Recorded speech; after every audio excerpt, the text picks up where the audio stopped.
확진자 가운데 처음으로 사망자가 나왔습니다. 13명이 추가 확진 판정을 받았는데요. 확진 환자가 속출하고 있습니다. 오늘만 53명의 무더기 환자가 나오면서 100명을 넘어섰습니다.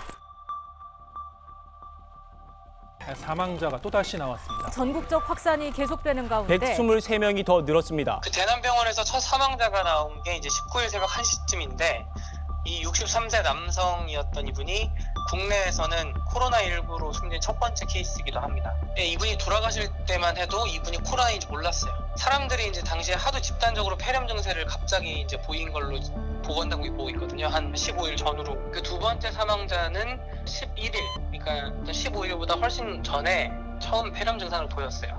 31번 환자가 갑자기 나오니까 그제서야 이제 그 일부 환자를 코로나19 검사 의뢰를 하게 됩니다.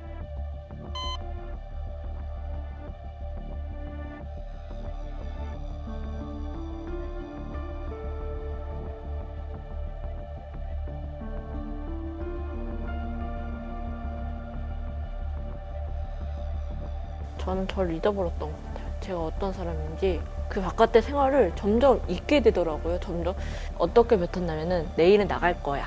내일은 나갈 수 있다. 해서 설마 오늘은 있어도 내일은 나갈 수 있다는 거였는데 더 슬펐던 거는 그분이 무연고자였고 나가지도 못하고 그 당사자로서 그 창문도 못 보고 계속 한 병동에 있다는 게 얼마나 끔찍한지를 알기 때문에. 저도 엄청 퇴원하고 싶었는데 그분은 20년 넘게 계셨다고 하니까 그게 진짜 정말 상상하기도 힘든 긴 세월 동안 계셔가지고 그런 곳에서 계시다가 코로나19에 걸리셔가지고 사망하셨다는 게 너무 안타깝고 마음이 안 좋더라고요. 와랄님은 처음부터 그 기사를 직접 검색하셔가지고 이렇게 저희 텔레그램 방에도 막 올려주시고 그랬어요. 근데 저는 이제 간단히 제목만 보고 그래서 20일에 첫 사망자가 발생했을 때는 그냥 이게 사망자가 발생했구나, 코로나19가 생각보다 위험한 질병일 수도 있겠구나, 조심해야겠다, 그냥 그런 식으로만 생각을 하다가 이제 저는 20일 토요일 저녁쯤에야 이게 좀 사태의 심각성을 깨닫고 관련성도 많이 느끼고 그렇게 됐거든요. 그날따라 진짜 우울하고 힘들었고 일도 안 잡히고 내가 왜 이러지 싶었어요. 내가 뭐 하는 거지? 사실 병원마다 천차만별이긴 해요. 왜냐면 규칙도 다르고 사람마다 크기나 그 수용소도 다르고 돈도 다 다르거든요.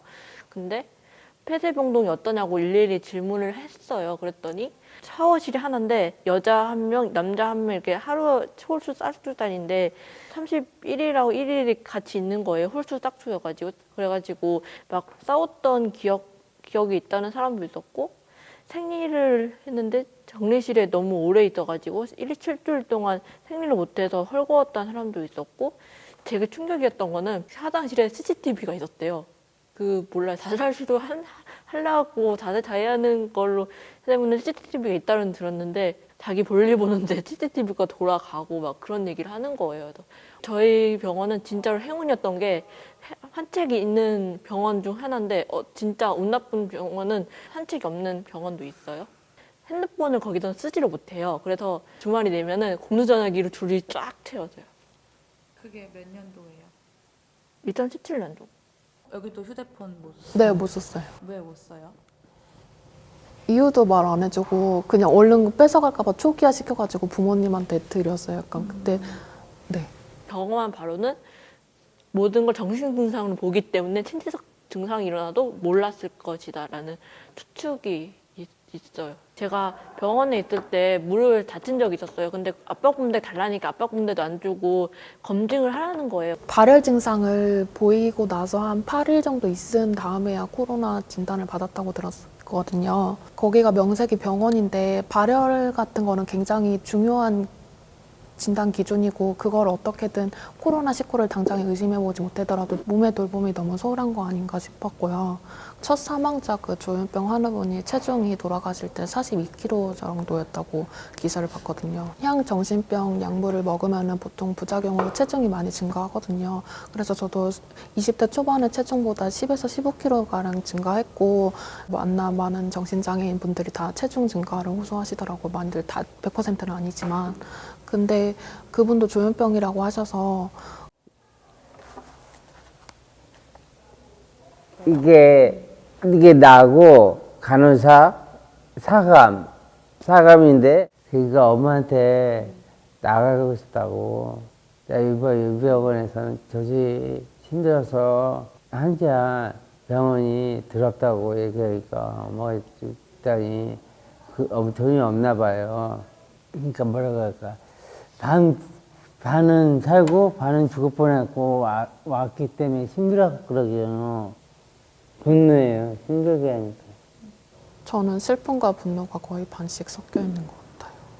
저는 슬픔이 더 가까워서 일이 거의 안 잡혔어요. 왜냐면은 그 삶이 너무 들여다볼수록 너무 슬픈 거예요. 그래서 바닥 생활을 한다거나 환자들이 제대로 된 의료시설을 또 하지 않고 이런 부분도 있어요. 그리고 그 첫 번째 사망하신 분 같은 경우는 이 병원에 20년 넘게 치료를 이제 받으셨는데 이 사망자의 몸무게도 기록으로 남아있는 게 없었다고 하거든요. 저희가 이제 취재하면서 그런 부분에 좀 어이가 없었고 황당했습니다. 그 제주시랑 경상북도에 따르면 일단 대남병원 관련한 확진자는 112명이고요. 특히 정신병동은 입원 환자 103명 중에 102명이 확진 판정을 받았어요. 이 건물이 병원, 보건소, 요양시설, 장례식장이 다 하나로 연결되어 있는 굉장히 특이한 구조인데요. 그래서 선별진료소가 보건소에 있었기 때문에 사실상 병원 바로 옆에 혹은 병원 바로 안에 선별진료소가 있었는데도 코로나 검사를 하지 않았고, 그러니까 이게 좀 보건소라고 하면은 공적 의료를 하거나 기관들이 제대로 운영되는지 관리 감독도 해야 되는 그런 기관이잖아요, 보건소는. 그런데 같은 건물을 썼어요, 20년 넘게. 그 민관이 같이 보건소를 이렇게 하는 경우는 없다. 보건소에 진료를 보러 온 환자를 입원을 바로 옆에 있는 대남병원에 시킨다거나 뭐 이런 기록도 있어요. 그러니까 이건 마치 정말 한 병원처럼 운영이 된 거거든요. 제일 안타까운 건 저희가 대남병원 내부의 상황이 지금 공유가 안 되고 있어요. 병원 측에서 공개를 다 안 하는 부분도 있고, 지금 워낙 기하급수적으로 확진자가 늘다 보니까 역학조사가 잘 안 되는 부분도 있어서 마냥 추측만 할 뿐이지 이분들이 정말 좀 억울하게 감염이 됐는데도 치료를 제때 못 받아서 돌아가셨는지 이 부분이 아예 확인이 안 되고 있는 거, 그게 좀 많이 안타까운 상황인 것 같아요.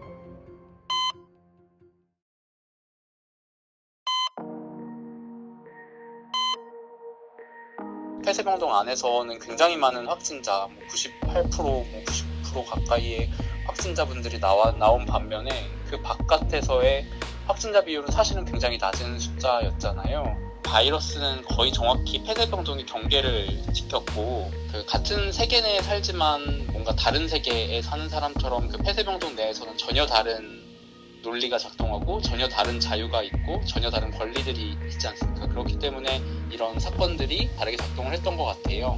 그 밖의 인간들, 즉 비장애인 혹은 격리되지 않은 사람들에게 위협이 되는 시점에서야 비로소 세상에 관심을 얻고 한 명의 인간, 한 명의 동등한 인간으로 호명되었다는 사실. 그분들이 사망하거나 감염이 되고서야 그분들에게 한 명의 감염인이라고 비로소 불러줄 수 있었다는 거는 그만큼 그 시설에 갇혀있는 분들에 대해서 우리가 상상할 수 있는 자원이 너무나 없다는 것을 대변하는 것 같아요. 그 나와가지고 폐쇄병동이 아닌 사람들이 만나면서 그 병원에 갔다 왔다면은 지금 좀 살아있지 않았을까 생각을 해왔어요. 어쩔 수 없이 입원을 하는 경우가 있잖아요. 왜냐면 몸이 아프면은 하든지 마음이 아프면 입원을 하든지 하는데 너무 가두지만 말고 관계를 맺으면서 지역사회에 어떻게 살아가게끔 계획을 세워놓고 자기가 원하게 해주는 거. 물론 병원에 살고 싶은 사람도 있어서 다 그렇다고 얘기하는 못하지만 그렇게 하면 대부분 나가지 않을까. 종교 생활을 거의 안 하는 편이에요. 근데도 약간 사후세계라도 있었으면 좋겠다는 생각이 들더라고요. 약간 좀 더 자유로운 경험을 해보셨으면 좋겠다? 그런 생각이 들었고, 그래서 그냥 장례 절차라도 좀 예를 갖춰서 이렇게 되게 잘 치러졌으면 좋겠다고 생각을 하고요. 살아계신 분들은 이제 좀 빨리 영양 상태나 이렇게 정신 건강, 신체 건강 다 호전되셔가지고 지역사회에서 같이 살아갈 수 있었으면 좋겠어요. 안 아프면 좋겠어요. 그리고 다시 살아나서 약 먹고 살아났으면 좋겠어요.